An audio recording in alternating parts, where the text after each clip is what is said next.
Dear student, इस class में हम आपको डिस्क्राइब करेंगे कि किस तरह से एक एटम से इलेक्ट्रॉन इजेक्ट हो जाता है। तो इसके लिए एग्जांपल हम सिंपली आपको दे रहे हैं ग्रेविटेशन चैप्टर से। ग्रेविटेशन, तो ग्रेविटेशन में हम आपको डील कर रहे हैं, देखिए केस 1 डील कर रहे हैं। केस 1 में हम दिखा रहे हैं कि ये आपका अर्थ सरफेस है और अर्थ सरफेस पर हम 1 kg का एक मास रख दिए। देखिए ये अर्थ का, ये पूरे अर्थ को पॉइंट मास मानते हैं, तो ये यहां आ जाता है। According to law of gravitation बोलता है कि जब भी ग्रेविटेशन लॉ अप्लाइड है पॉइंट मास के लिए, तो अर्थ का मास यहां मान आ गया और यहां पर हो गया ये 1 kg के ब्लॉक लिए जो अर्थ सरफेस पर, वो भी यहाँ पर ये रेस्ट में है। तो इस जगह पर हम इसकी काइनेटिक एनर्जी भी निकाल ले रहे हैं और पोटेंशियल एनर्जी भी निकाल रहे हैं। तो इस जगह पर अगर देखते हैं काइनेटिक एनर्जी, तो काइनेटिक एनर्जी होता है हाफ m v², यहाँ v 0 है तो काइनेटिक एनर्जी 0 हो गई, और पोटेंशियल एनर्जी u ये हो गया -gmm/r डिस्टेंस। तो ये r जो है ये रेडियस है अर्थ का, ठीक है। और अब देखिए रेडियस ऑफ अर्थ यहाँ डाल दिए। अब आप यहाँ पर वैल्यू डालेंगे तो ये हो गया -g का वैल्यू 6.67 इंटू 10⁻⁻11 SI यूनिट में हुआ ये। मास ऑफ अर्थ 6 इंटू 10⁻24 kg, और ये ब्लॉक जो लिए हैं ये है 1 kg का, upon radius of earth. Radius of earth होता है 6 इंटू 6.4 इंटू 10⁻6 मीटर। देखिए हम इसको डिटेल कर दे रहे हैं क्या क्या है। M stands for mass of अर्थ, ये हो गया 6 इंटू 10⁻24 kg। कैपिटल R हो गया रेडियस ऑफ अर्थ, ये आपका होता है 6400 किलोमीटर। इसको मीटर में बदलते हैं तो ये होता है 6.4 इंटू 10⁻6 मीटर। ये दोनों हो गया। और बाकी ऐसे G का वैल्यू आप जानते हैं, यूनिवर्सल ग्रेविटेशनल कांस्टेंट 6.67 इंटू 10⁻11। या तो आप इसको SI यूनिट लिख दें शॉर्ट में, और नहीं तो फिर आपको लिखना पड़ जाएगा इसका यूनिट, इसका कैपिटल G का यूनिट gmm/r²। तो ये हो जाएगा न्यूटन मीटर स्क्वायर, और इसका यूनिट हो जाएगा न्यूटन मीटर स्क्वायर पर kg। हो गया। तो यहाँ वैल्यू डाल दिए, यू तो एनर्जी है, जूल में हो गई। अब इसको मल्टीप्लाई कीजिएगा तो -6.67 इंटू 6 अपॉन 6.4 इंटू 10⁻, बेस से हमको पावर मीटर -11 24 -6। अब इसको आप डिवाइड कीजिएगा तो डिवाइड करने पर ये आ जाता है, देखिए 6.67 इंटू 6, तो 6 7 42 के 2 हाथ में है 4, 6 6 36, 4 40 के 0 हाथ में है 4, 6 6 36, 4 40 इतना, अपॉन 6.4 इंटू 10⁻, ये हो गया 24, 11 6 17 -17 प्लस 24, तो 7। इसको डिवाइड करने पर ये हो जाएगा 6 6 की 36,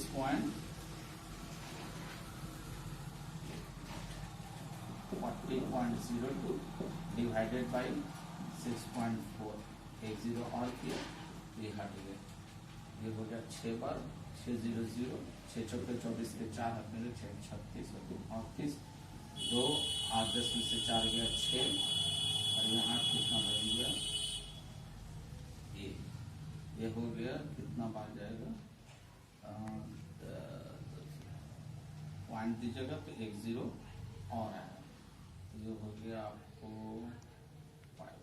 5 चौके 20 के 2, 5 36, 2 छक्के 12, 3 चौके 8, 3 चौके 12 के 2, 3 छक्के 18, 2 0, 2 चौके 8, 2 छक्के 12 0, 12 में से 8 गया 4, और यहाँ बच गया 5 3.0 5, 8 छक्के 8 7, 7 छक्के 42, 6 छक्के 36, 5।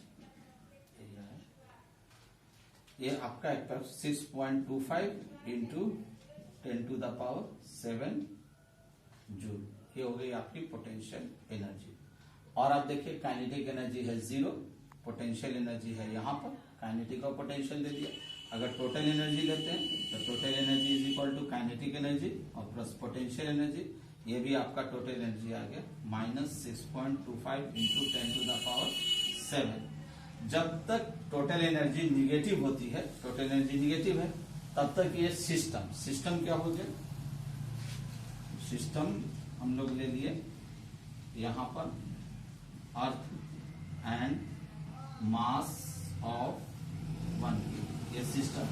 तो ये सिस्टम क्या होगा, जब तक potential energy total energy negative होती है, total energy since T is negative, therefore system is stable. और एक बात जान लीजिए, काइनेटिक एनर्जी लेस है, ठीक है ना। मैग्नीट्यूड में देखिएगा, मैग्नीट्यूड में देखिए तो काइनेटिक एनर्जी लेस है पोटेंशियल एनर्जी में। ओके हो गया। तो जब तक टोटल एनर्जी हमारी निगेटिव होती है, सिस्टम हमारा स्टेबल होता है। और निगेटिव तब तक रहेगा टोटल एनर्जी जब तक आपका मैग्नीट्यूड में पोटेंशियल एनर्जी बड़ा रहेगा काइनेटिक एनर्जी से।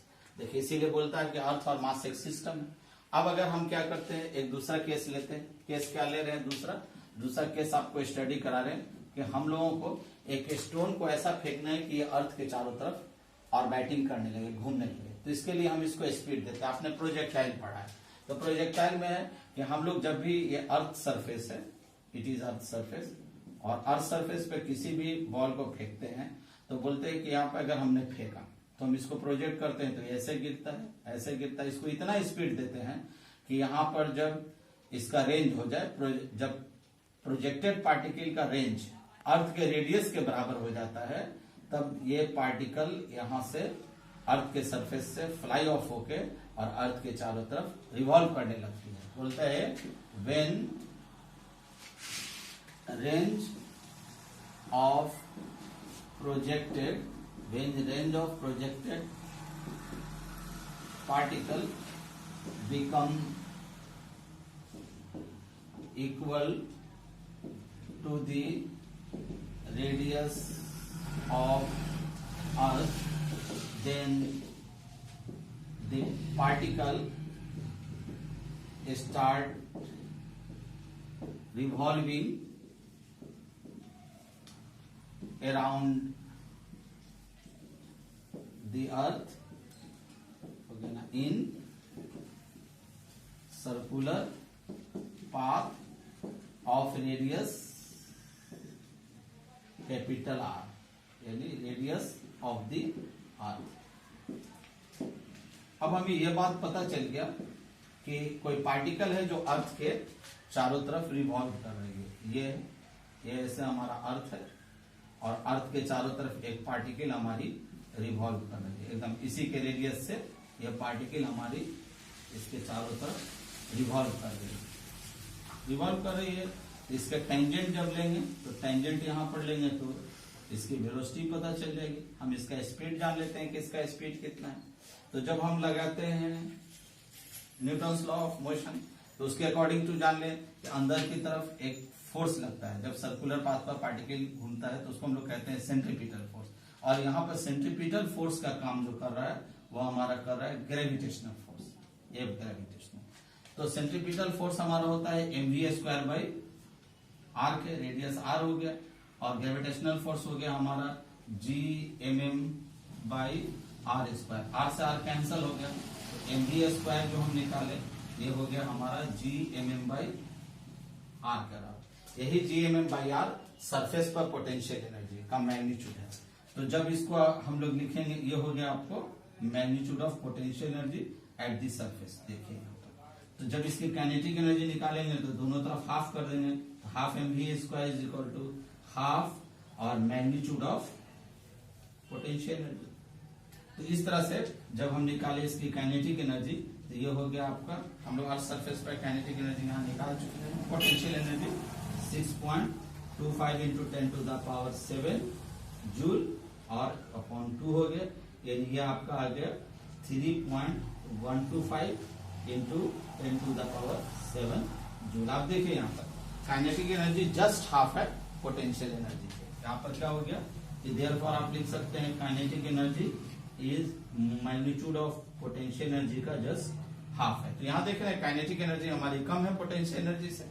देखिए इस जगह पर आ गया आपका काइनेटिक एनर्जी हो गया। काइनेटिक एनर्जी ऑलवेज पॉजिटिव होती है। ये हो गया आपको 3.125 into 10 to the power 7 joule, और पोटेंशियल एनर्जी जो हो गया ये minus 6.250 into 10 to the power 7 joule. तो देखिए मैग्नीट्यूड में पोटेंशियल एनर्जी ज्यादा है काइनेटिक एनर्जी से, इसीलिए टोटल एनर्जी जब भी हम लोग निकालेंगे तो ये निगेटिव हो जाएगा। ये हो जाएगा kinetic energy plus potential energy. ये हो गया 3.125 minus 6.250 into 10 to the power 7 joule. तो फाइनली ये आ गया minus 3.125 into 10 to the power 7 joule. देखिए टोटल एनर्जी निगेटिव है, देयरफॉर हम लोग कहेंगे सिस्टम हो गया उसी का earth plus mass 1 kg mass 1 kg mass. ये हमारा क्या है, स्टेबल है, यानी ये पूरी सिस्टम एक साथ है। तो अब देखिए आपकी काइनेटिक एनर्जी अब हम बढ़ाए हैं, तो काइनेटिक एनर्जी बढ़ाने से क्या हो गया कि अर्थ सरफेस से पार्टिकल फ्लाई ऑफ करके उड़ के इसके चारों तरफ घूमने लगा एक ऑर्बिट में। अब हमको यह देखना है कि हम और अगर इसके पास देंगे काइनेटिक एनर्जी और पार्टिकल को और स्टोन को काइनेटिक एनर्जी देंगे तो यहां से फ्लाई ऑफ होकर के और ये धीरे धीरे इसका ऑर्बिट बढ़ता चला जाएगा। जैसे जैसे काइनेटिक एनर्जी बढ़ती चली जाएगी और एक सर्टन स्पीड पर ये फ्लाई ऑफ कर जाएगा, पूरे अर्थ के ग्रेविटेशनल फील्ड को छोड़ देगा। तो इसके लिए जब हम मिनिमम वेलोसिटी निकालते हैं तो उसको हम लोग कहते हैं एस्केप वेलोसिटी। एस्केप वेलोसिटी जो है वो एक ऐसी वेलोसिटी है, वी एस्केप एक ऐसी वेलोसिटी ये मिनिमम कि ये अर्थ के ग्रेविटेशनल फील्ड को छोड़ देता है mass. Escape velocity is the minimum velocity या मिनिमम स्पीड कहें मोर अच्छा, minimum speed given to the mass, ठीक है ना, when it escape from gravitational field of the earth, gravitational field of the earth. अब इसे हम केस 3 को कैलकुलेट कर ले रहे हैं। कैलकुलेट कर लेंगे तो तुरंत आपको समझाने में हम सक्सेस कर जाएंगे। देखिए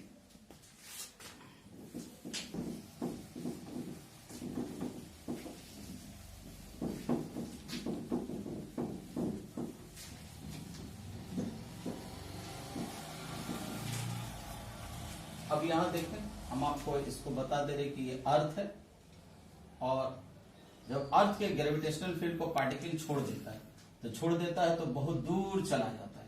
मान लिया इस डिस्टेंस को हम लोग ये वेरी लार्ज, यहाँ इसको हम इन्फिनिटी कहते हैं।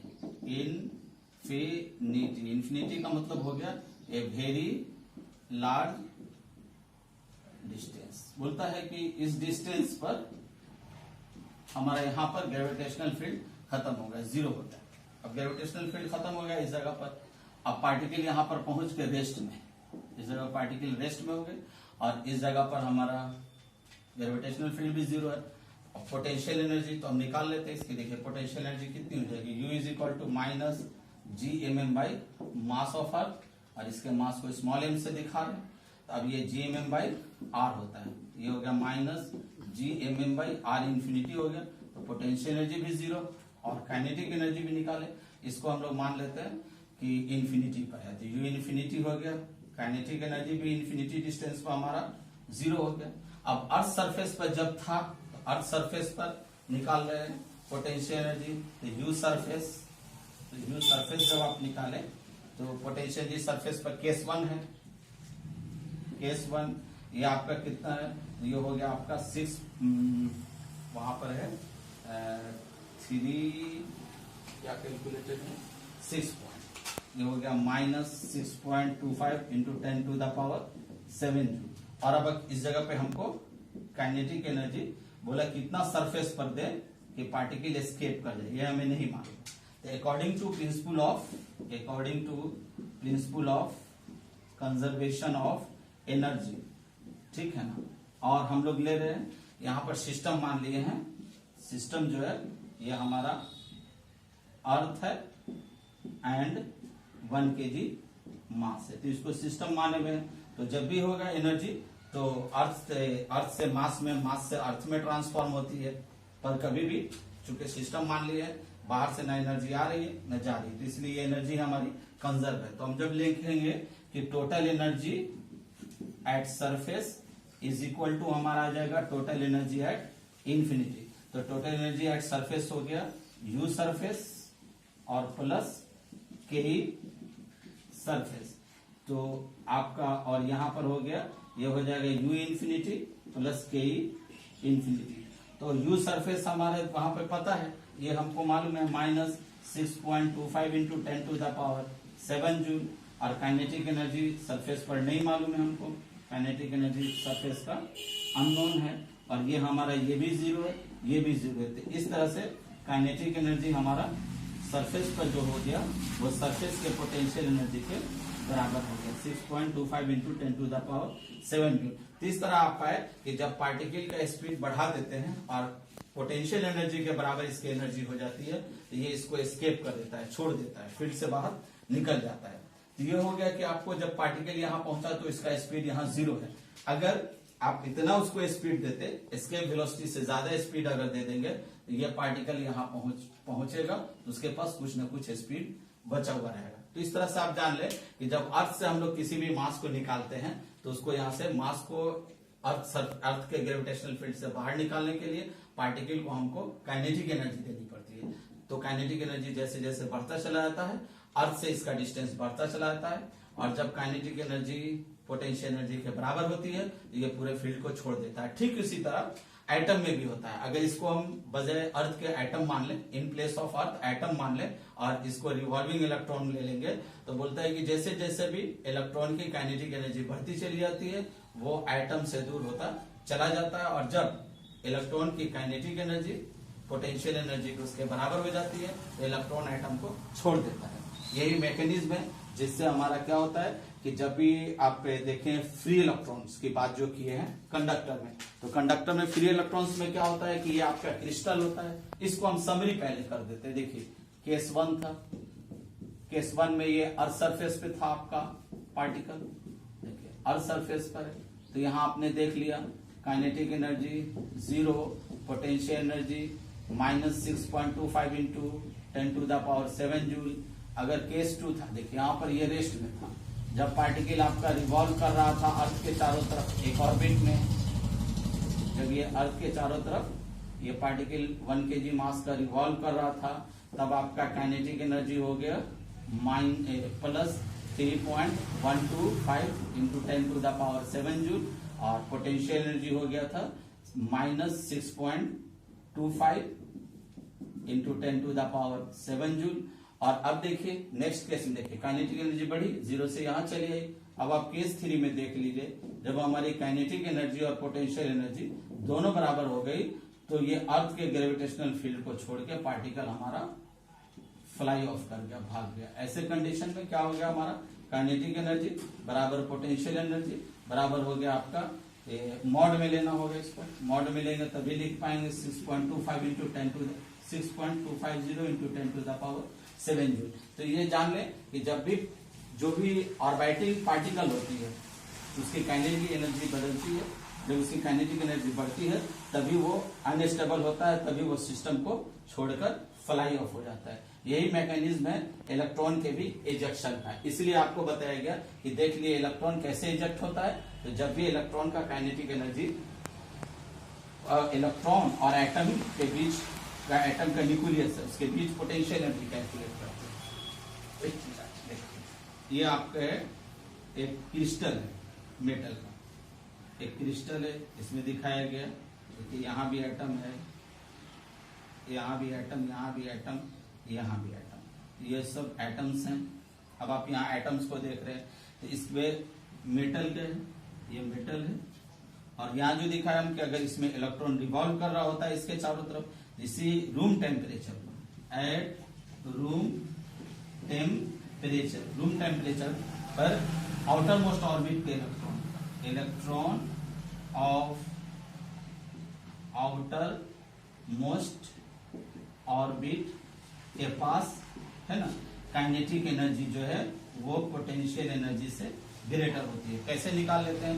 ये अगर एटम है, ये जैसे न्यूक्लियस हुआ और न्यूक्लियस के चारों तरफ एक ऑर्बिट, दो ऑर्बिट, तीन ऑर्बिट, अगर मान लीजिए ये हमारा आउटर मोस्ट ऑर्बिट है, तो यहाँ हम देखेंगे कि यहाँ इलेक्ट्रॉन इसके बीच पोटेंशियल एनर्जी निकालता है। पोटेंशियल एनर्जी और इसकी अपनी काइनेटिक एनर्जी, यहाँ पे इसका कुछ स्पीड v होता है, इसकी काइनेटिक एनर्जी कुछ होती है, पोटेंशियल एनर्जी यहाँ से इसी इलेक्ट्रॉन का कैलकुलेट कर लेते हैं पोटेंशियल एनर्जी, और देख लेते हैं कि जब काइनेटिक पोटेंशियल बराबर होता है तो ये जस्ट निकलता है, जब काइनेटिक ग्रेटर हो जाता है पोटेंशियल से तो इस एटम को वो छोड़ देता है, छोड़ने के बाद इससे निकल जाता है, और निकल उसी को हम फ्री इलेक्ट्रॉन कहते हैं, और वही निकल के इलेक्ट्रॉन जो है इसके अंदर घूमता रहता है। यह मैकेनिज्म है आपको फ्री इलेक्ट्रॉन्स के बनने का, कि फ्री इलेक्ट्रॉन्स कैसे निकल के क्रिस्टल में घूमता रहता है। इसके लिए ये रिस्पॉन्स है मेटल, लेकिन ये अगर नॉन मेटल लीजिएगा तो नॉन मेटल के पास रूम टेम्परेचर पे इतनी काइनेटिक इसके एनर्जी नहीं होती है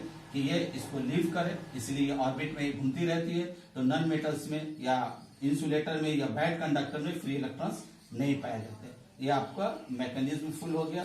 मुझे उम्मीद है कि आप जो है फ्री इलेक्ट्रॉन्स के बारे में फुल कंसेप्ट आपको मिल गया होगा कि कैसे इलेक्ट्रॉन का इजेक्शन होता है। इसके आगे भी आप मॉडर्न फिजिक्स में भी जाएंगे तो मेटल के सरफेस से भी इलेक्ट्रॉन अगर हम लोग निकालना होता है तो वहां भी इसी का यूज करते हैं। और होता क्या है कि आपको काइनेटिक एनर्जी बढ़ाने का एक तरीका है टेम्परेचर बढ़ाना, उससे बढ़ जाता है काइनेटिक एनर्जी।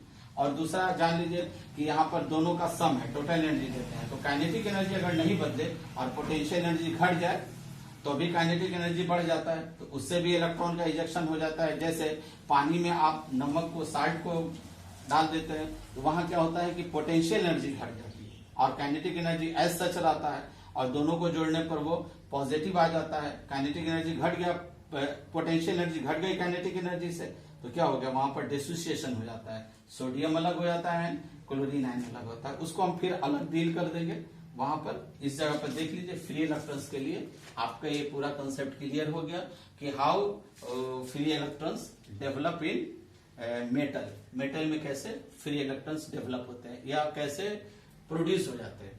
तो ये आपको कंसेप्ट हुआ अबाउट फ्री इलेक्ट्रॉन्स का।